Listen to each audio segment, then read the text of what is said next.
Sir. The New York Times, I wanted to ask you about the latest economic news from this morning, with inflation now being under 3%, the lowest rate since mid-2021. What is your sort of reaction to that news? Well, I think the crowd reaction says it all. Look, when they say that inflation is down, they mean from a baseline where groceries are already 30% more expensive than they were when Donald Trump was president.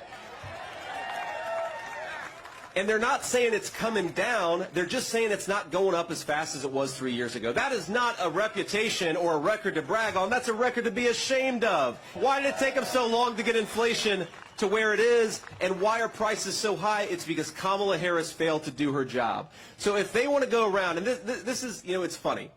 Kamala Harris, on the one hand, will say, on day one, we're going to tackle the affordability crisis. And like I said earlier, Kamala Harris has been the vice president for 3.5 years. And I think, ladies and gentlemen, she's in effect been the acting president, because we all know Joe Biden isn't home.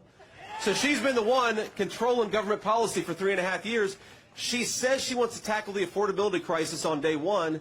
And then on the other hand, she'll say, oh, we've already got inflation under control. Well, which is it, Kamala? Which is it? The simple truth is America's credit card debt is getting higher. Americans are finding the basic necessities of middle-class life less affordable. Americans are becoming, especially young people, are becoming paupers in their own country. If we don't do better, our young generation, they're not going to own anything. They're not going to have anything. They're going to be renters in the country that their parents and grandparents built. Inflation is a disaster. Kamala Harris does not have a leg to stand on.